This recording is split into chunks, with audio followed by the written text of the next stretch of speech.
আসসালামু আলাইকুম। বাংলাদেশের স্বাধীনতার পর থেকে কোটা পদ্ধতির ইতিহাস 2018 ও 24 সালে কোটা সংস্কার আন্দোলন, বিশেষ করে জুলাইয়ের গণ অভ্যুত্থান, জুলাইয়ের কোটা সংস্কার আন্দোলন থেকে 5 আগস্ট পর্যন্ত যা যা ঘটেছিল তা সংক্ষিপ্তভাবে উপস্থাপন করার চেষ্টা করব। সেই সাথে একজন ছাত্র হিসেবে কোটা আন্দোলনের সময় আমার কাটানো দিনগুলো কেমন ছিল এগুলোর অভিজ্ঞতাও শেয়ার করব এই ভিডিওতে। তো লাস্ট পর্যন্ত দেখার আমন্ত্রণ রইল। প্রথমে আমরা কোটা পদ্ধতির ইতিহাসটা জেনে নিব যে কবে থেকে এই কোটা পদ্ধতিটা চালু হয়েছিল। স্বাধীনতার পর 1972 থেকে 76 সাল পর্যন্ত মাত্র 20% মেধার ভিত্তিতে নিয়োগ হতো, আর 80%ই কোটার ভিত্তিতে নিয়োগ হতো। 1976 সালে মেধার ভিত্তিতে নিয়োগ 20% থেকে 40% বাড়ানো হয়। 1985 সালে প্রথম ও দ্বিতীয় শ্রেণীর পদে 45% মেধার ভিত্তিতে নিয়োগের নিয়ম চালু করা হয়। এর আওতায় ছিল 30% মুক্তিযোদ্ধা, 10% নারী, 10% জেলা ও 5% ক্ষুদ্র জাতিগোষ্ঠী কোটা। বাকি 55% অগ্রাধিকার কোটায় নিয়োগ দেওয়া হয়। পরে 1% পদ প্রতিবন্ধী প্রার্থীদের দিয়ে পূরণের নিয়ম চালু হলে কোটায় দাঁড়ায় 56%। প্রাপ্ত তথ্য উপাত্ত পর্যালোচনা করে দেখা গেছে কোটার বিপুল পদ শূন্য থাকতো। একসময় সিদ্ধান্ত নেওয়া হয় কোটা থেকে উপযুক্ত প্রার্থী যদি না পাওয়া যায় তাহলে মেধা তালিকা থেকে এই শূন্য পদগুলোকে পূরণ করা হবে। এই ছিল মোটামুটি কোটা পদ্ধতির ইতিহাস, সংক্ষিপ্ত ইতিহাস। আমরা এবার কোটা সংস্কারের প্রারম্ভিক পর্যায়ে নিয়ে আলোচনা করি যে 2018 সালে কোটা সংস্কার আন্দোলনের মুখে সরকারি চাকরিতে নিয়োগের ক্ষেত্রে নবম থেকে 13তম গ্রেড পর্যন্ত কোটা পদ্ধতি বাতিল করে 2018 সালের 4 অক্টোবর পরিপত্র জারি করে জনপ্রশাসন মন্ত্রণালয়। এই পরিপত্রকে চ্যালেঞ্জ করে মুক্তিযোদ্ধার সন্তান ও প্রজন্ম হাইকোর্টে রিট পিটিশন দায়ের করেন।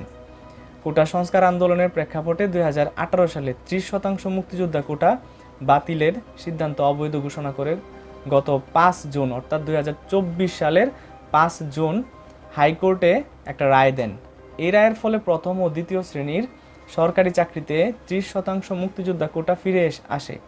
এই রায়ের বিরুদ্ধে রাষ্ট্রপক্ষ আবেদন করলে 4 জুলাই পর্যন্ত হাইকোর্টের রায় বহাল রেখে বিষয়টি আপিল বিভাগের পূর্ণাঙ্গ বেঞ্চে শুনানির জন্য নির্ধারণ করে দেন চেম্বার জজ আদালত। এখানে আবার একটু রিপিট করি যে 2024-এ যে আন্দোলনটা হয়েছিল কোটা সংস্কার আন্দোলন, তারই প্রেক্ষিতে যে পরিপত্রটি জারি করা হয়েছিল নবম থেকে 13 গ্রেড পর্যন্ত আর কোটা থাকছে না, তো সেটার বিরুদ্ধে রিট করে মুক্তিযোদ্ধা সন্তান ও প্রজন্ম।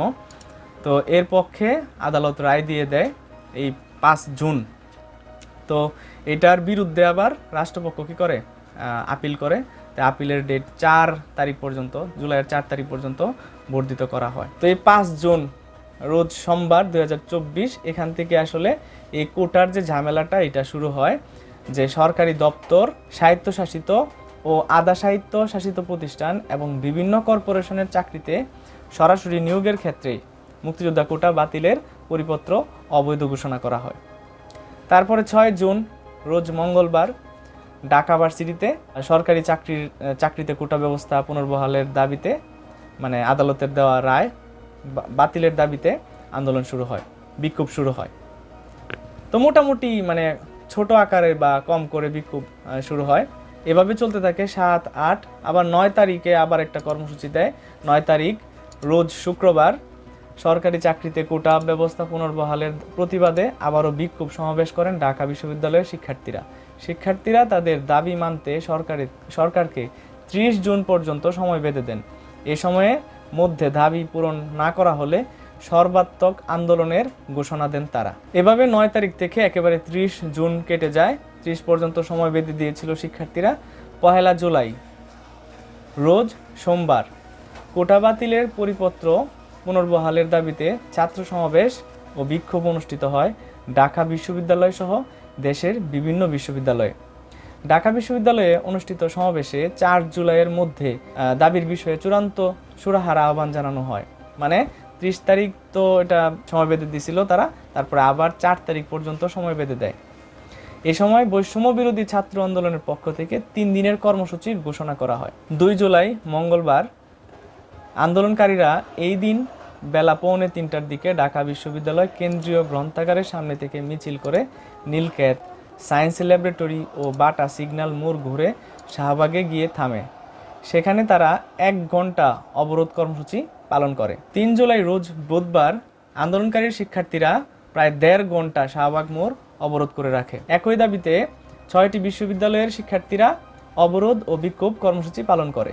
এর পরের দিন 4 জুলাই বৃহস্পতিবার কোটার যে বিষয়টা সুরাহা করার কথা, সরকারি চাকরিতে সরাসরি নিয়োগের ক্ষেত্রে মুক্তিযোদ্ধা কোটা বাতিলের পরিপত্র অবৈধ ঘোষণার বিষয়ে হাইকোর্টের রায় আপিল বিভাগে স্থগিত হয়নি। প্রধান বিচারপতি উবায়দুল হাসানের নেতৃত্বাধীন 6 সদস্যের আপিল বিভাগ নট টুডে বলে আদেশ দেন। তখনই শুরু হয় ঝামেলা। শিক্ষার্থীরা দেশের বিভিন্ন মহাসড়ক অবরোধ করে আর ঢাকায় শাহবাগ মোড় অবরোধ করে রাখে 5 ঘন্টা। বিষয়টা এমন দিকে যাচ্ছিল যে সরকার এটাতে কর্ণপাত করছে না, মানে শিক্ষার্থীদের কথাবার্তাও শুনছে না, এরকম একটা অবস্থা শুরু হচ্ছিল। তো এভাবে আগাইতে থাকে। পরের দিন শুক্রবার 5 জুলাই বিভিন্ন জায়গাতে অবরোধ হয়, বিক্ষোভ কর্মসূচি হয়। চট্টগ্রাম, খুলনা, গোপালগঞ্জ সহ সারা বাংলাদেশে একটু একটু করে অনেক জায়গায় কি হয়, এই অবরোধ কর্মসূচি পালন করা হয়। ময়মনসিংহ কৃষি ভার্সিটিতেও 2 ঘন্টা ট্রেন থামিয়ে বিক্ষোভ করা হয়। তো আস্তে আস্তে আগুনের লেলিহানটা বেড়েই চলেছে। 6 জুলাই রোজ শনিবার কোটা আন্দোলনে কিন্তু শিক্ষার্থীরা অনড়। দেশের বিভিন্ন বিশ্ববিদ্যালয়ে আগের মতোই বিক্ষোভ ও অবরোধ কর্মসূচি পালন করা হয়। এ সময় আন্দোলনকারীরা সব বিশ্ববিদ্যালয় ও কলেজে ক্লাস পরীক্ষা বর্জন, ছাত্র ধর্মঘট এবং সারা দেশে সড়ক সড়ক অবরোধের ডাক দেন।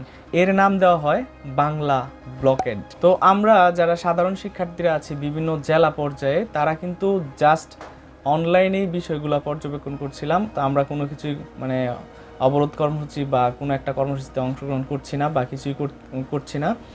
গুটি কয়েকজন আন্দোলন করছিল আর কি জেলা পর্যায়ে। তো আমরা জাস্ট সোশ্যাল মিডিয়াতে এগুলা পর্যবেক্ষণ করছিলাম। যাই হোক, তারপরের দিন 7 জুলাই রোজ রবিবার বাংলা ব্লকেডে স্থবির রাজধানী, অনির্দিষ্টকালের জন্য বিশ্ববিদ্যালয় ও কলেজে ক্লাস ও পরীক্ষা বর্জনের ঘোষণা। জেলায় জেলায় মহাসড়ক অবরোধ করে শিক্ষার্থীরা। বিষয়টা আরও ঘনতরের দিকে যাচ্ছে, মানে খুবই গভীর হচ্ছে। তারপরে হচ্ছে 8 জুলাই রোজ সোমবার ঢাকার 11টি স্থানে অবরোধ, 9টি বিশ্ববিদ্যালয়ে বিক্ষোভ, 3টি স্থানে রেলপথ অবরোধ এবং 6টি মহাসড়ক অবরোধ। সরকারি চাকরিতে সব গ্রেডে অযৌক্তিক ও বৈষম্যমূলক কোটা বাতিল করে শুধু সংবিধান অনুযায়ী অনগ্রসর জনগোষ্ঠীর জন্য ন্যূনতম কোটা রেখে সংসদে আইন পাশের দাবি উত্থাপন করে শিক্ষার্থীরা। তো এটা আসলে বৈষম্যের অনেক মানে চূড়ান্ত পর্যায় পর্যন্ত গিয়েছিল যে রাষ্ট্রের কিছু সংখ্যক লোকের নাতি পুতি পর্যন্ত সুবিধা পাইতে থাকবে, সাধারণ শিক্ষার্থীরা ভুগতেই থাকবে। এটা আসলে হইতে পারে না। তো এর বিরুদ্ধে কিন্তু সকল শ্রেণীর শিক্ষার্থীরা এর বিরুদ্ধে আন্দোলন করতে থাকে। তারপর হচ্ছে 9 জুলাই রোজ মঙ্গলবার কোটা পদ্ধতি বাতিলের পরিপত্র অবৈধ ঘোষণার যে রায়টি সেটি স্থগিত করার জন্য 2 জন শিক্ষার্থী আবেদন করে হাইকোর্টে। আন্দোলনের অংশ হিসেবে শিক্ষার্থীরা ও চাকরি প্রত্যাশীরা 4 ঘন্টা পর অবরোধ তুলে নেন। 65 সদস্যের সমন্বয়ক টিমের পক্ষ থেকে পরদিন সারা দেশে সকাল সন্ধ্যা বাংলা ব্লকের নামে অবরোধ কর্মসূচির ঘোষণা দেওয়া হয়। 10 জুলাই রোজ বুধবার ঢাকা অচলাবস্থা, রাজধানীর 25টি পয়েন্টে অবরোধ করা হয়। ট্রেন ও গণপরিবহন বন্ধ হয়ে পড়ে। সারা দেশে অনেকেই সংঘর্ষে আহত হয়। এদিকে আদালত নয়, নির্বাহী বিভাগ থেকে শিক্ষার্থীরা সমাধান চান। সরকারি চাকরিতে সরাসরি নিয়োগে কোটার বিষয়ে পক্ষগুলোকে 4 সপ্তাহের জন্য স্থিতাবস্থা বজায় রাখতে নির্দেশ আপিল বিভাগের। প্রধান বিচারপতি উবায়দুল হাসান বলেন, আমি প্রথম দিনই বলেছিলাম রাস্তায় স্লোগান দিয়ে রায় পরিবর্তন হয় না। এটা আজকে না, আমি যখন আন্তর্জাতিক অপরাধ ট্রাইব্যুনালে ছিলাম তখন একটি মামলায় বলেছিলাম রাস্তায় স্লোগান দিয়ে রায় পরিবর্তন করা যায় না, এটি সঠিক পদক্ষেপ নয়। আগুন আরও জ্বলছে, মানে সবাই এরকম বলে যে আন্দোলন করে রায় পরিবর্তন করা যায় না। তখন তো মানে শিক্ষার্থীরা আরও নড়েচড়ে বসছে, সবাই যারা চাকরি প্রত্যাশী আছে। যে স্টুডেন্ট থেকে মানে মাত্র বের হয়েছে, যে সে স্টুডেন্ট না, চাকরি প্রত্যাশী স্টুডেন্ট সব মিলে নড়েচড়ে বসছে আরও। হ্যাঁ, বলেটা কি। 11 জুলাই বৃহস্পতিবার তীব্র আন্দোলন শুরু হয় সারা দেশে। পুলিশের ব্যারিকেড ভেঙে শাহবাগের দিকে ছোটেন শিক্ষার্থীরা। আওয়ামী লীগের সাধারণ সম্পাদক উবায়দুল কাদের, যাকে আমরা উকা নামে চিনি, কোটা বিরোধী আন্দোলনকারীরা সর্বোচ্চ আদালতের বিরুদ্ধে শক্তি প্রদর্শন করেছেন। মানে উবায়দুল কাদের বলতেছে উকা, এটি অনভিপ্রেত ও সম্পূর্ণ বেআইনি। ওইদিকে সচিবালয়ে আসাদুজ্জামান খান কামাল স্বরাষ্ট্রমন্ত্রী ছিলেন। তিনি বলতেছে যে শিক্ষার্থীরা লিমিট ক্রস করছে, এখন একটা কিছু হবে, ওদের খবর আছে। তো উনি তো জানে না আসলে। আমি একটা আর্টিকেল পড়ছিলাম, আর্টিকেলে সিনিয়র জুনিয়রকে বলতেছে যে শোনো, যতবার ঢাকা ভার্সিটির হল খালি হয়েছে ততবার ইতিহাস চেঞ্জ হয়েছে। তো এইটা তো উনি জানে না, বা উনি তো এটা বুঝতেছে না। 12 জুলাই রোজ শুক্রবার কোটা সংস্কারের দাবিতে এই দিনেও দেশের বিভিন্ন বিশ্ববিদ্যালয় ও কলেজ ক্যাম্পাসে বিক্ষোভ করে শিক্ষার্থীরা। ঢাকা বিশ্ববিদ্যালয়ের মিছিল শেষে শিক্ষার্থীরা শাহবাগ মোড় অবরোধ করে রাখে। এভাবেই চলতেছে আর কি বিষয়গুলা। আর এইদিকে তো আমরা দেখতেছি বিষয়গুলা বিভিন্ন ওয়েবসাইট, সোশ্যাল মিডিয়া, ইউটিউবে এগুলো আমরা দেখতেছিলাম। যারা প্রান্তিক পর্যায়ে মানে জেলা পর্যায়ে আছে সব শিক্ষার্থীরা, আমরা যারা দূরে রাজধানী থেকে, এগুলো আমরা দেখতেছিলাম আর কি। আমার পড়াশোনা তো এখনও শেষ হয় নাই, মাস্টার্সে এবার। তো সেই হিসেবে আমি একজন শিক্ষার্থী এবং চাকরি প্রত্যাশী। তো আমরা এই বিষয়গুলো জাস্ট একটু দেখতেছিলাম যে কি হচ্ছেটা কি, হ্যাঁ এটা কি আরও গভীরের দিকে যাবে কিনা, এটা মানে কি হচ্ছেটা আমরা বুঝতেছিলাম না, জাস্ট এটা দেখতেছি আর কি সোশ্যাল মিডিয়াতে।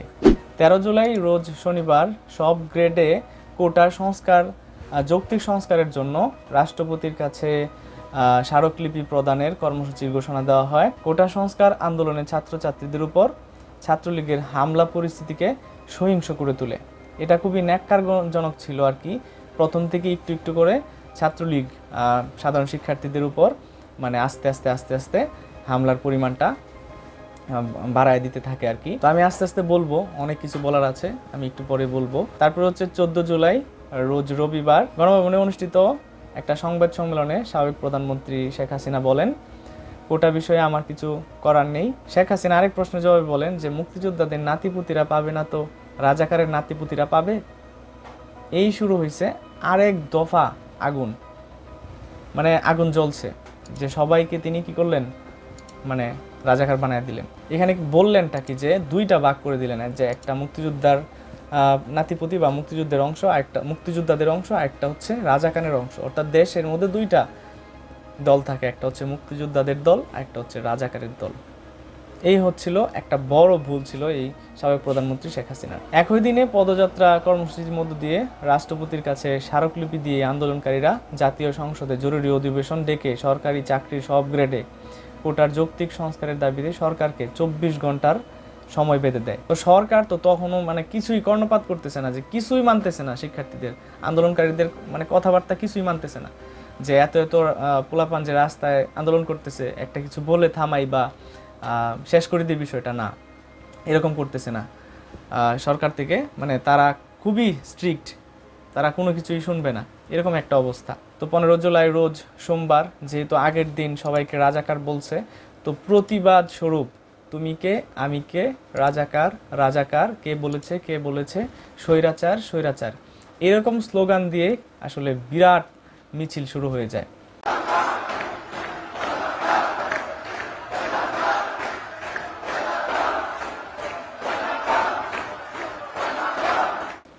ঠিক আছে, একটা কম্পন দেয় যে তুমি রাজাকার, এই প্রতিবাদ দিয়া মানে মিছিল দেয় যে রাজাকার রাজাকার। তো কোটা সংস্কারের দাবিতে আন্দোলনকারীরা যে রাজাকার রাজাকার স্লোগান দিল, তো রাজাকার স্লোগানের জবাব দিবে ছাত্রলীগ, এটা বলছে উকা মানে ওবায়দুল কাদের। তারপরে ওইদিকে সাদ্দাম যে ছাত্রলীগের সভাপতি আছে, উনি বললেন যে এটা শেষ দেখে ছাড়বো। এরপর ঢাকা জাহাঙ্গীরনগর বিশ্ববিদ্যালয়ের শিক্ষার্থীদের উপর রামদা রড স্টাম্প দিয়ে ছাত্রলীগ রাতভর হামলা চালায়, প্রায় 4 শতাধিক শিক্ষার্থী আহত হয়। বিদ্যালয়ের ভিসি প্রক্টর কিছুতেই শিক্ষার্থীদের নিরাপত্তা দিতে পারছিল না, যেটা আমরা সোশ্যাল মিডিয়াতে দেখতে পাচ্ছিলাম। মানে তখন কি বলবো, যে এগুলা দেখে ভাই সহ্য করার মতো না। মেয়েদের চিৎকার, ছেলেদের চিৎকার, হাহাকার, মানে কি করতেছে বিশ্ববিদ্যালয়গুলোতে। হ্যাঁ, প্রশাসন, বিশ্ববিদ্যালয়ের যে প্রশাসন, তারা কি করবে, অসহায় সব। এগুলো দেখে মানে কি বলবো, যে আমিও তো একজন শিক্ষার্থী, আমিও যদি ওখানে থাকতাম তখন আমিও এটার শিকার হইতাম। খুবই কষ্ট মানে লাগছিল আর কি। আসলে স্টুডেন্ট যারা আছে সবাই এইগুলা দেখতেছিল এবং মন থেকে খুবই মানে এটা কি বলবো, যে একটা মানে ক্ষোভ, যে তারা করতেছেটা কি, এরকম আর কি ছিল ওই দিনগুলো। তারপরের দিন 16 জুলাই রোজ মঙ্গলবার, এই দিনটা ছিল ভয়াবহতার মানে প্রথম দিন, ঠিক আছে। এই দিনেই অনেক কিছু ঘটে বাংলাদেশে, যেটা আমরা সোশ্যাল মিডিয়াতে জাস্ট দেখছিলাম। কিছুই করার ছিল না তখন, আমরা কি করব। জেলা থেকে যারা জেলা পর্যায়ে স্টুডেন্ট আছে এবং যত স্টুডেন্ট আছে, চাকরি প্রত্যাশী ভাই বোনেরা আছে, যারা আন্দোলনে নাই, দূর থেকে আমরা জাস্ট দোয়া করতেছি আল্লাহর কাছে যে এটা একটা সমাধান যেন হয়ে যায়। বাট আমরা মানে খুবই মন থেকে, মানে খুব মনের মধ্যে খুব জমেছিল যে হচ্ছেটা কি, আমরা কি করব, ঠিক আছে। 16 জুলাই সারা বাংলাদেশেই অনেক ঝামেলা হয়। কোটা সংস্কারের দাবিতে আন্দোলন করে অনেক শিক্ষার্থীরা। রংপুরে আন্দোলনকারী বেগম রোকেয়া বিশ্ববিদ্যালয়ের শিক্ষার্থী আবু সাইদ পুলিশের বুলেটে নিহত হয়, যেটা একবারে সরাসরি ভিডিওতে আমরা দেখেছিলাম। তো এটা কতটুকু ভয়াবহ ছিল, পুলিশ কতটুকু মানে ক্ষমতার অপব্যবহার করেছে তারা, যে রাস্তার এক পাশ থেকে অন্য পাশে গুলি করেছে, এত কাছ থেকে ছেলেটাকে গুলি করে মারছে। এখান থেকে আসলে যে মূল যে আন্দোলনের কালো আগুন তীব্র থেকে তীব্রতর হতে শুরু করে। শুধু আবু সাইদই না, ওই দিন আরও অনেকে মারা যায়, 6 জন। সারা দেশে দিনভর ব্যাপক বিক্ষোভ ও সংঘর্ষ। বিকেলে ছাত্রলীগের কেন্দ্রীয় সভাপতি সাদ্দাম হোসেন বলেন, আন্দোলন যাবে, আন্দোলন আসবে, কিন্তু ছাত্রলীগ থাকবে। সব কিছুই মনে রাখা হবে এবং জবাব দেওয়া হবে। ওই দিন আবু সাইদ সহ 6 জন নিহত হয়েছিল। চারদিকে তাজা তাজা প্রাণ ঝরছিল, ঠিক আছে। ক্ষমতার অপব্যবহার তারা কতটুকু করেছিল এবং কতটুকু নৃশংস দিনগুলো আমরা তখন পার করেছিলাম। তো এগুলো দেখার পর মানে হৃদয় ক্ষত বিক্ষত, ছিন্ন বিচ্ছিন্ন হয়ে যাচ্ছিল যে এত কাছ থেকে গুলি করলো একজন নিরস্ত্র সাধারণ শিক্ষার্থীর উপর। এবং শুধু আবু সাইদি না, আমি তো একটু আগেই বললাম যে 6 জন মৃত্যুবরণ করেছিল। চিন্তা করতে পারেন, হ্যাঁ, ওই দিনগুলো আমরা কিভাবে কাটাইছিলাম একজন স্টুডেন্ট হিসেবে, একজন চাকরি প্রত্যাশী হিসেবে। চাকরি হোক বা না হোক, তবু তো মানুষ আশা করে। তো আমরা স্টুডেন্ট হিসেবে যে কতটুকু মন থেকে ফাইট করতেছিলাম যে আল্লাহ এখন কি হবে, এভাবে মারতেছে, এভাবে কি মারবে। আমরা যারা ছিলাম আর কি, বিশেষ করে আমার ফ্রেন্ড সার্কেল, আমরা সবাই কানেক্টেড থাকতাম হোয়াটসঅ্যাপে। আমার এক বড় ভাই অল টাইম হোয়াটসঅ্যাপে খবরগুলো বলতো যে দেখছো আজকে এই হয়েছে ঘটনাগুলা। খুবই মর্মান্তিক, খুবই নৃশংস ভয়াবহ দিন ছিল এই 16 তারিখ। 17 তারিখ রোজ বুধবার ঢাকা বিশ্ববিদ্যালয় সহ আরও অন্যান্য যে বিশ্ববিদ্যালয়গুলো আছে ওইগুলো থেকে রাজনীতি মুক্ত করার জন্য ঘোষণা দেওয়া হয় সাধারণ শিক্ষার্থীদের পক্ষ থেকে। ওইদিকে সাবেক প্রধানমন্ত্রী শেখ হাসিনা ভাষণ দেন এবং বলেন যে শিক্ষার্থীদেরকে ওই রায় পর্যন্ত ওয়েট করার জন্য, মানে আদালতের উপর এটা ছেড়ে দেওয়ার জন্য বলেন। ওই দিনটা ছুটির দিন হওয়া সত্ত্বেও সারা দেশেই কিন্তু অবরোধ হয়, মহাসড়ক আটকে দেওয়া হয়, বিভিন্ন জায়গাতে সমাবেশ হয়, বিক্ষোভ হয়, এভাবে চলতেই থাকে। শিক্ষার্থীরা আস্তে আস্তে ঘর থেকে বেরিয়ে আসতে থাকে। প্রান্তিক পর্যায়ে মানে জেলা পর্যায়ে যারা আছে সবাই কিন্তু এটাতে অংশগ্রহণ করা শুরু করে দেয়। 18 জুলাই রোজ বৃহস্পতিবার, এটা ছিল আরও ভয়াবহ, কারণ অনেক জেলাতে জেলা পর্যায়ে আন্দোলনকারীদের উপর আক্রমণ করা হয়, কুপানো হয়, তাদেরকে হত্যা করা হয়। 18 জুলাই এটা খুবই ভয়াবহ দিন ছিল। আমাদের কিশোরগঞ্জেও আন্দোলন হয়, কিশোরগঞ্জ গুরুদয়াল কলেজের সামনে আন্দোলন হয়, তারপর পুরান থানায় আন্দোলন হয়, ঠিক আছে। তখন সশস্ত্র সন্ত্রাসীরা, আওয়ামী লীগের সন্ত্রাসীরা আক্রমণ করে, ছাত্রলীগের সন্ত্রাসীরা আক্রমণ চালায় শিক্ষার্থীদের উপর। আন্দোলনকারী শিক্ষার্থীদের সর্বাত্মক অবরোধ কর্মসূচিকে কেন্দ্র করে ঢাকা সহ সারা দেশ ছিল প্রায় অচল। সারা দেশে 40 জন নিহত হয়ে যায়। 40 জন, দাও দাও করে আগুন জ্বলছে সব জায়গায়, মানুষের হৃদয়ে আগুন জ্বলছে, বাইরে আগুন জ্বলছে, সব জায়গায়। সহস্রাধিক মানে হাজারের উপরে আহত হয় মানুষ সারা বাংলাদেশে। তো এগুলো তো পেপার পত্রিকা যতটুকু আসছে, এছাড়াও কিন্তু এর সংখ্যাটা আরও বেশি ছিল, অনেক বেশি ছিল। এটা অনেক নিহত হয়েছে। তো এর মধ্যে একজনের নাম বেশি আমরা সোশ্যাল মিডিয়াতে দেখি, মীর মাহফুজুর রহমান মুগ্ধ। পানি লাগবে, পানি পানি, এই পানি লাগবে কারো, পানি পানি। এই যে ভিডিওটা, এটা হচ্ছে মীর মাহফুজুর রহমান মুগ্ধর। ওই দিনে যে আন্দোলনের যে লেলিহান একবারে সব জায়গায় ছড়িয়ে যায়। সারা দেশে আইন শৃঙ্খলা বাহিনীর সাথে সাথে বিজিবি মোতায়েন করা হয়। 18 তারিখ আমার যে অভিজ্ঞতাটা, মানে কি বলবো ভাই, যে চোখ দিয়ে অটোমেটিকলি পানি পড়ে এই ভিডিওগুলো যখন দেখি।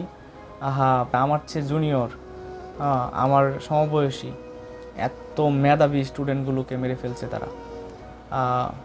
যে মায়েদের বাবাদের কান্না এগুলো দেখে সহ্য করার মতো না, ঠিক আছে। অটোমেটিকলি এগুলা কি বলবো যে অভিজ্ঞতাটা কতটুকু ভয়াবহ ছিল যেটা বলার অপেক্ষা রাখে না। তো 18 তারিখের পর থেকে আসলে ইন্টারনেটটা অফ করে দেওয়া হয়, মোবাইল ইন্টারনেট। আমরা পরে আর তেমন খোঁজখবর পাইতেছিলাম না, টিভিতে তেমন নিউজ টিউজ করা হচ্ছিল না, কারণ সব কিছুই সরকারের আন্ডারে, সরকারের বিরুদ্ধে কোনো টিভি চ্যানেল নিউজ করতেছে না। টোটালি ইন্টারনেটটা অফ করে দেওয়া হয়, যদিও বলা হয়েছিল তারা ইন্টারনেট অফ করে নাই, কিন্তু আমরা মানে বুঝতে পারতেছিলাম যে টোটালি তারা মিথ্যা কথা বলতেছিল। তো কতটুকু প্রতারক ওই মানে জায়গাগুলোতে বসছিল, কত বাটপার চিটার এই ভালো ভালো জায়গাগুলোতে বসছিল। তারা বলতেছিল যে ডেটা সেন্টারে আগুন লাগছে এই জন্য ইন্টারনেট অফ, কিন্তু আসলে কোনো কিছুই হয় নাই, তারা নিজে থেকে ইন্টারনেট অফ করে দিয়েছিল। এবং ওয়াইফাইও কিন্তু যে একবারে ইয়া পর্যন্ত জেলা পর্যায়ে যে ওয়াইফাই সেবাটা এটাও আস্তে আস্তে স্লো করে দেওয়া হয়েছিল। তো আমরা একবারে খবর পাইতেছিলাম না কি হচ্ছেটা কি, আমরা কিছুই বুঝতে পারতেছিলাম না, খুবই বাজে অবস্থা। ভিডিও দেখলে কান্না আসে যে কিভাবে মেরে ফেলছে তারা, এই সামান্য একটা বিষয় নিয়ে তারা কিভাবে পারলো এত মানে বিষয়টাকে এত টাইট করতে বা এত কঠিন করতে। সহজেই কিন্তু এটা শেষ করা যেতে পারত।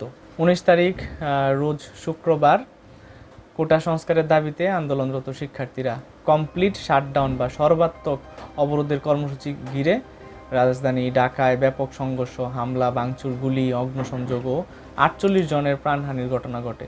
এটা জাস্ট মানে নিউজ যেটা পাওয়া গেছে, এছাড়াও কিন্তু অনেক মারা গেছিল, যেটা কিন্তু আমরা বুঝতেই পারতেছিলাম যে এটা তো শুধুমাত্র নিউজে আসছে। হ্যাঁ, এটা ছাড়াও কিন্তু অনেক মানুষ মারা গেছিল। রাজধানী ঢাকা ছিল কার্যত অচল, পরিস্থিতি ছিল থমথমে। আন্দোলনকারীরা জানান, অর্ধশত শহীদের রক্তের উপর দিয়ে কোনো সংলাপ নয়। তারা 9 দফা দাবির কথা জানায়, 9 দফা মানতে হবে। তো প্রথম যে দাবিটি ছিল সেটা হচ্ছে প্রধানমন্ত্রীকে জাতির সামনে ক্ষমা চাইতে হবে। দ্বিতীয় যে দাবিটি ছিল, সাবেক স্বরাষ্ট্রমন্ত্রী আসাদুজ্জামান খান কামাল ও সেতুমন্ত্রী বা সাধারণ সম্পাদক উকা বা ওবায়দুল কাদেরকে পদত্যাগ করতে হবে। তৃতীয় দাবিটি ছিল যেসব এলাকায় ছাত্রসহ যে মানুষ মারা গেছে ওইসব এলাকার যে থানা পর্যায়ে যে ঊর্ধ্বতন যে কর্মকর্তাগুলো রয়েছে, ডিআইজি, তারপরে হচ্ছে পুলিশ কমিশনার, পুলিশ সুপার, এদেরকে বরখাস্ত করতে হবে। এছাড়াও একটা দাবি দেওয়া ছিল, সারা দেশে কারফিউ জারি করা হয়, সেনাবাহিনী মোতায়েন করা হয়, ইন্টারনেট অফ করে দেওয়া হয়। তো ইন্টারনেট অফ করার প্রভাবটা আরও বেশি পড়তে থাকে সরকারের উপর, যে যারা প্রবাসী আছে, রেমিটেন্স যোদ্ধা, সরকারের অর্থনীতিতে যারা বিরাট অবদান রাখে দেশের অর্থনীতিতে, তারা কিন্তু ডিসকানেক্ট হয়ে যায়, তারা তাদের পরিবারের সাথে কথা বলতে পারতেছে না। এমন পর্যায়ে রেমিটেন্সও কিন্তু আসা আস্তে আস্তে স্লো হয়ে যাচ্ছিল। সব মিলে একটা মানে দেশ যাচ্ছিল একটা খারাপ দিকে আর কি। তো 20 তারিখ রোজ শনিবার সারা দেশেই কিন্তু সেনা মোতায়েন করা আছে, সাধারণ ছুটি ঘোষণা করা হয়। সারা দেশেই কিন্তু গুলি, তারপরে সংঘর্ষ এগুলো হতে থাকে।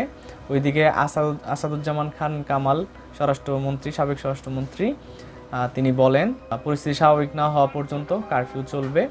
অন্যদিকে বৈষম্য বিরোধী ছাত্র আন্দোলনের অন্যতম যে সমন্বয়ক নাহিদ ইসলামকে তুলে নেওয়া হয়।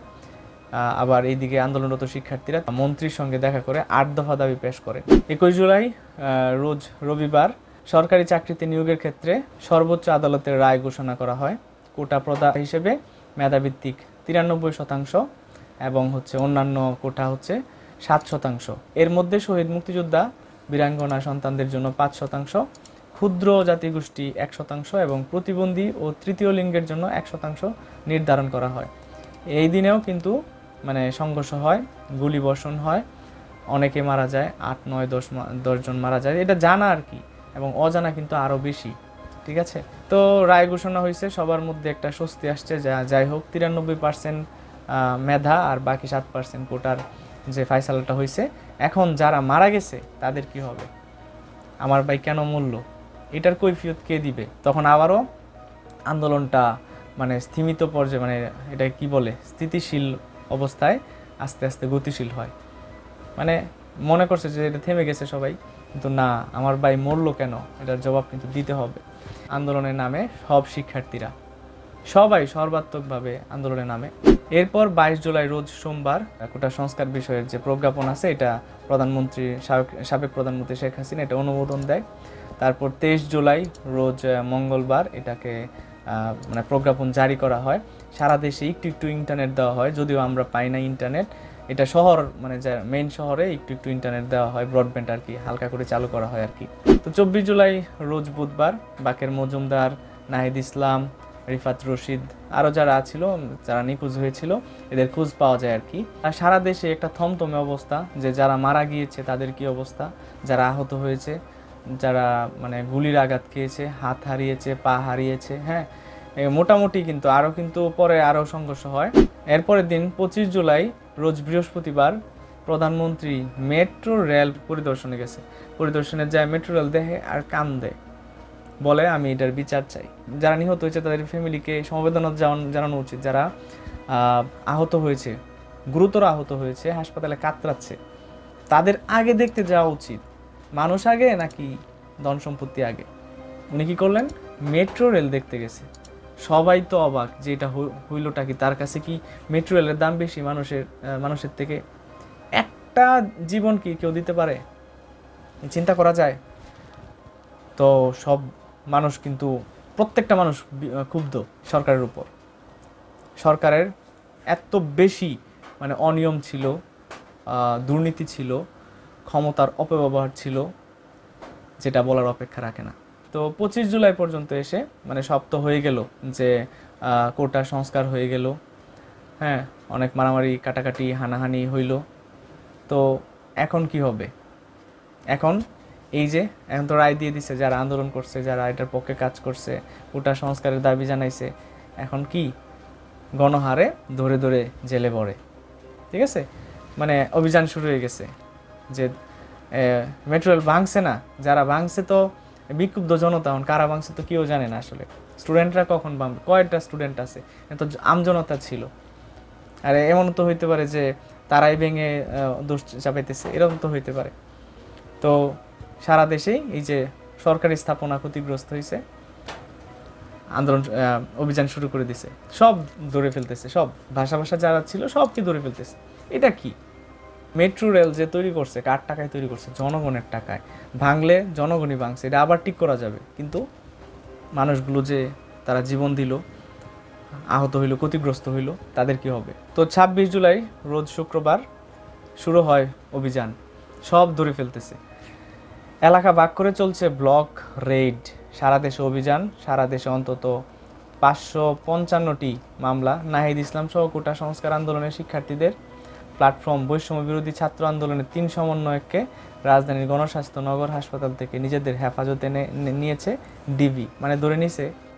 এরপরের দিন 27 জুলাই হাসনাত আবদুল্লাহ, সার্জিস আলম এদেরকেও ধরে ফেলে মহানগর গোয়েন্দা পুলিশ।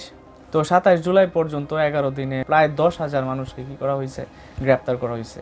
28 জুলাই রোজ রবিবার কোটা সংস্কার আন্দোলনের অন্যতম 6 জন সমন্বয়ককে একত্রিত করা হয় ডিবি কার্যালয়ে, এবং আন্দোলন প্রত্যাহারের জন্য একটা নাটক সাজানো হয়। ঠিক আছে, তাদেরকে দিয়ে বলানো হয় যে আন্দোলন আমরা প্রত্যাহার করে নিলাম। এবং ওই দিনই আসলে মোবাইল ইন্টারনেটটা অল্প করে চালু করা হয়, কিন্তু আমরা তেমন চালাইতে পারতেছিলাম না, কম। আর যেসব ভিডিওগুলো আসতেছিল ভাই, মানে সহ্য করার মতো না, এটা দেখার মতো না যে আমি কোন সালে আছি। এটা কি 1971 সাল নাকি, যে পাক হানাদার বাহিনীরা যে মেরে ফেলছে, হ্যাঁ হত্যা করছে, এটা কি ওই সালটা নাকি? রাস্তায় লাশ পড়ে আছে, খুবই বাজে অবস্থায় ওই দিনগুলো পার করছি। 29 জুলাই রোজ সোমবার 14 দলের বৈঠকে সিদ্ধান্ত হয় জামাত শিবিরকে নিষিদ্ধ করার। তো জামাত শিবিরকে নিষিদ্ধ করার এই সিদ্ধান্তটাও মানে ওই সাবেক সরকারের একটা বড় ভুল ছিল তখনকার সময়। ওইদিকে 6 সমন্বয়কে ডিবি হেফাজতে এখনও আছে, এইদিকে হাইকোর্ট থেকে বিভিন্ন জিনিস বলা হইতেছে, জাতির সাথে মস্করা কইরেন না, এরকম কিছু বলতেছে আর কি। 30 জুলাই রোজ মঙ্গলবার হত্যার বিচার চেয়ে মুখে লাল কাপড় বেঁধে মিছিল বের করা হয়। জাতিসংঘ মহাসচিবের বিবৃতি স্বচ্ছ তদন্তের আহ্বান জানানো হয়। কোটা সংস্কার আন্দোলনকে ঘিরে সংঘর্ষে নিহত ব্যক্তিদের স্মরণে সামাজিক যোগাযোগ মাধ্যম ফেসবুকের প্রোফাইল লাল রঙের ফ্রেমে রাঙানো হয়। আমরা সব মানে লাল হয়ে গেছিল, লালের লাল। মার্চ ফর জাস্টিস বৈষম্য বিরোধী ছাত্র আন্দোলনের পক্ষ থেকে ঘোষণা দেওয়া হয়। তো এইভাবে কিন্তু কন্টিনিউয়াসলি বিষয়টা চলতে থাকে যে যারা মারা গেছে তাদের জন্য বিচার চাই, এভাবে কিন্তু চলছে। 31 জুলাই রোজ বুধবার মার্চ ফর জাস্টিসের পর আরেকটা করা হয়, যে রিমেম্বারিং আওয়ার হিরোজ নামে, যেটা সারা বাংলাদেশের ছাত্র আন্দোলনকারীরা একযোগে পালন করে, রিমেম্বারিং আওয়ার হিরোজ এই নামে। তো আগস্ট মাস চলে আসছে, তখনও আমরা কিন্তু আগস্টকে আগস্ট বলতেছি না, আমরা বলতেছি 32 জুলাই। 32 জুলাই 1 আগস্ট। এদিকে 6 সমন্বয়ককে ছেড়ে দেওয়া হইল, আর ওই রাজনৈতিক দল জামায়াত শিবিরকে নিষিদ্ধ ঘোষণা করা হলো। আগুন এবার চূড়ান্ত পর্যায়ে। 2 আগস্ট অর্থাৎ 33 জুলাই রোজ শুক্রবার সারা দেশে বৈষম্য বিরোধী ছাত্র আন্দোলনের ডাকে জুমার নামাজের পর প্রার্থনা ও ছাত্র জনতার গণমিছিল কর্মসূচি পালন করা হয়। 63 জেলার মধ্যে প্রায় অর্ধেক জেলায় এই কর্মসূচি পালিত হয়। একবারে পুরা গরম বাংলাদেশ। আস্তে আস্তে শিক্ষকগণ নেমে আসতেছে, বিভিন্ন বড় বড় যারা সাবেক অফিসার কর্মকর্তা ছিল, আস্তে আস্তে তারাও কিন্তু নেমে আসতেছে। এই যে শিক্ষকরা কর্মসূচি দিল দ্রোহ যাত্রা, ওই দিনই পালন করছে তারা। সাথে সাথে শিল্পী সমাজের যে শিল্পীরা আছে তারাও কিন্তু নেমে আসছে, প্রতিবাদে সামিল হয়েছে। সর্বস্তরের মানুষ ওই দিন একত্রিত হয়ে গেছিল। 3 আগস্ট 34 জুলাই শুরু হয় সরকার পতনের ডাক। এক দফাতে সব কিছু মিলে এখন এক দফা, যে সরকারের পদত্যাগ। পুরা এক দফাতে সারা দেশ তখন উত্তাল। কেন্দ্রীয় শহীদ মিনারে মানে লাখো মানুষ একত্রিত হয়ে যায়। তারা একসাথে মানে জাতীয় সঙ্গীত এবং অন্যান্য যে জাগরণের সঙ্গীতগুলা একত্রিত হয়ে তারা গেয়ে প্রতিবাদ জানানো শুরু করে। ওই দিন বৈষম্য বিরোধী ছাত্র আন্দোলনের পক্ষে সারা বাংলাদেশের প্রায় মানে 34-35টা জেলাতে এভাবে বিক্ষোভ মিছিল হইতে থাকে। 4 আগস্ট 35 জুলাই রোজ রবিবার, ওই দিন সারা দেশে অসহযোগ আন্দোলনের ডাক দেওয়া হয়। প্রায় 100-150 মানুষ মৃত্যুবরণ করে। পত্রিকাতে আরও কম আসছে, কিন্তু আমরা যারা সোশ্যাল মিডিয়ার বিভিন্ন গ্রুপে ছিলাম এগুলো আমরা দেখছিলাম অনেক বেশি মারা গিয়েছিল। ওই 4 তারিখ আমাদের কিশোরগঞ্জে হয়েছিল। ওই দিনটাতে আন্দোলনকারী শিক্ষার্থীদের সাথে ছিলাম, যেটা খুবই মানে ভয়াবহ একটা দিন পার করছিলাম। সরাসরি গুলি করতেছিল পুলিশ। অনেক মানুষ ওই দিন মারা যায়। আমাদের কিশোরগঞ্জ থেকে 4-5 জনের মতো মারা যায়। খুবই বাজে অবস্থা ওই দিন ছিল। বৃষ্টি হচ্ছিল, টিয়াশালে সামনে পড়তেছিল, তারা তো একবারে খুবই বাজে অবস্থা, শ্বাস নিতে পারতেছিল না। আমরা যারা আছি সিনিয়র আছি তাদের কি সাহস, ইন্টারমিডিয়েট এসএসসি লেভেলের যে স্টুডেন্টগুলো আছে এদের সাহস, আল্লাহ! গুলির সামনে, সরাসরি গুলির সামনে তারা ইট পাটকেল পুলিশদেরকে নিক্ষেপ করতেছে। তাদের মনে কতটুকু দাগ কাটছে, তাদের মনে কতটুকু আঘাত পাইছে যে ছাত্রদের কীভাবে মারা হয়েছে, যেটা ভয়াবহ দৃশ্য আমি দেখছি। বলে না যে 18 বছর বয়স যুদ্ধে যাওয়ার বয়স, ওই বয়সটা আসলে পার করে ফেলছি, তো সাহস নাই, সত্যি কথা সাহস নাই। কতটুকু সাহস আছে ওদের? সাহস দেখে মানে কি বলবো, আমরা তো দৌড়া পালায় না, গুলি খায়, মানে অ্যাটাক করে, গুলি খায়, ইট পাটকেল নিক্ষেপ করে। ভাই মানে একটা যুদ্ধ দেখছি, 4 তারিখ কিশোরগঞ্জে ভয়াবহ অবস্থা, খুবই মানে কষ্টের দিনগুলো। 4 তারিখ রাত সমন্বয়কদের পক্ষ থেকে লং মার্চ টু ঢাকা কর্মসূচি ঘোষণা দেওয়া হয়, যেটা 6 তারিখ আসলে নির্ধারণ করা হয়েছিল। তারপরে এটাকে একদিন এগিয়ে দেওয়া হয়, যে 6 তারিখ না 5 তারিখ, অর্থাৎ আগামীকাল কি হবে, কি লং মার্চ টু ঢাকা, যে গণভবন ঘেরাও কর্মসূচি। ওই দিন বিভিন্ন জেলা থেকে মানে মেয়েরাও চলে গেছে, ভাই মেয়েরা চলে গেছে। আমরা ছেলেরা কি বলবো, ছেলেদের পাশাপাশি মেয়েরা চলে গেছে, বাস টাস করে কিশোরগঞ্জ থেকে রওনা দিয়ে দিছে, বিভিন্ন জেলা থেকে রওনা দিয়ে দিছে যে কালকে গণভবন ঘেরাও। আসিফ মাহমুদ তার থেকে লিখছিল, হয় বিজয়ী না হয় শহীদ। মানে কতটুকু চূড়ান্ত পর্যায়ে, পিছনে আসার কোনো সুযোগ নাই ভাই, কোনো সুযোগ ছিল না পিছনে আসার, কোনো সুযোগ নাই। পিছনে আসলে আপনি শেষ। ছাত্র পরিচয় আমরা দিতে পারতাম না ওই দিনগুলোতে আর কি। ছাত্র পরিচয় দিলেই ধরে নিত, মোবাইলে যদি ছবি টবি থাকতো মোবাইল চেক করতো যে মোবাইলে ছবি টবি আছে কিনা, ধরে নিত।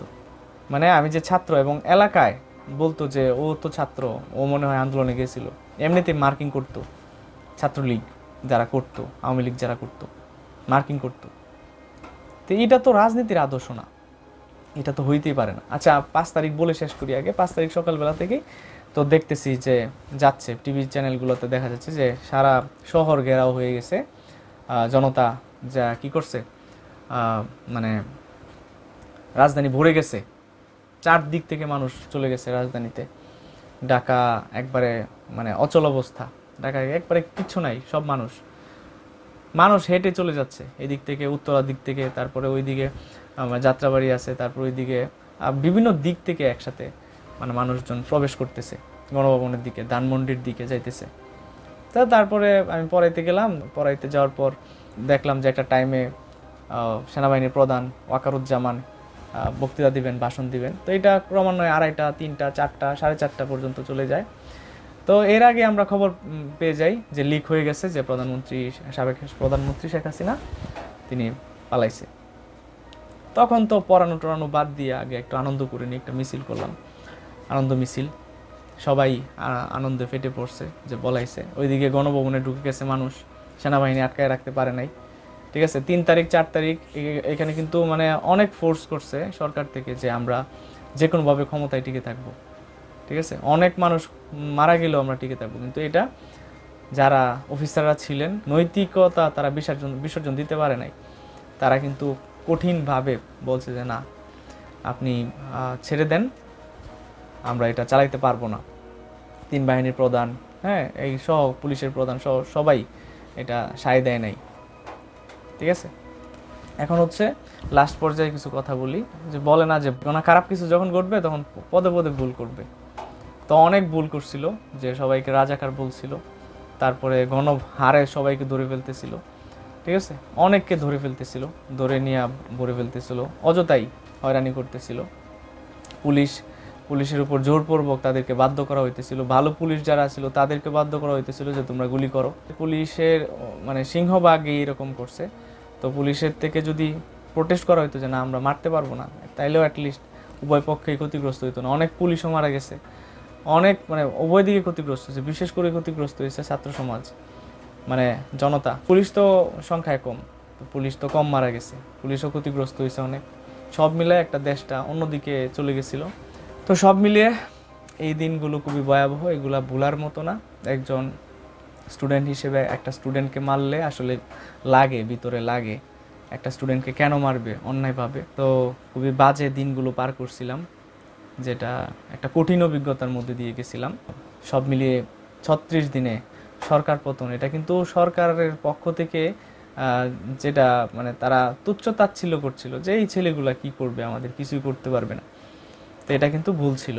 তো এই ইতিহাস কিন্তু বারবার বলে যে তুমি যখন ক্ষমতার মানে অপব্যবহার চূড়ান্ত পর্যায়ে যাইবা, তখন তুমি তোমার ব্রেন কাজ করবে না। ঠিক আছে, ওদেরও তাই হয়েছিল। এবং পরবর্তীতে যারা এই রাজনীতি করবে তাদের শিখে রাখা উচিত যে অন্যায় অবিচার একসময় কিন্তু তোমাকে ছেড়ে দিতে হবে সব কিছু। তুমি বাঁচবাই কয়েকদিন পৃথিবীতে। এই ছিল দিনগুলো, কোটা সংস্কার, কোটা আন্দোলন, সরকার পতন, আমার কাটানো দিনগুলো। ভেঙে চুরে অনেক কিছু বলছি এলোমেলোভাবে, তো মোটামুটি বলার চেষ্টা করছি আর কি। ভিডিওটা কেমন লাগলো তা জানিয়ে কমেন্ট করবেন। আর শহীদদের প্রতি শ্রদ্ধা, ভালোবাসা, ওদের জন্য দোয়া, আল্লাহ তাদেরকে উত্তম পুরস্কারে পুরস্কৃত করুক। এবং যারা আমাদের দেশের জন্য অন্যায়ের বিরুদ্ধে, বৈষম্যের বিরুদ্ধে হাত দিছে, পা দিছে, চোখ দিছে, হ্যাঁ, মানে জীবনটাই দিয়ে দিছে, মানে পঙ্গুত্ব বরণ মানে জীবনটা দিয়ে দেওয়া আমি মনে করি আর কি। যে আমার তো হাত পা 4টা আছে, অনেকের 2টা আছে। তারা বীর যোদ্ধা, তাদেরকে জীবনভর মনে রাখবো আমরা। তাদের কাছে আমরা চিরঋণী, আমরা কোনোভাবেই তাদের এই ঋণ পরিশোধ করতে পারবো না। আর কিছু বলার নেই, এই পর্যন্ত ভিডিওটা। সবাইকে অসংখ্য ধন্যবাদ।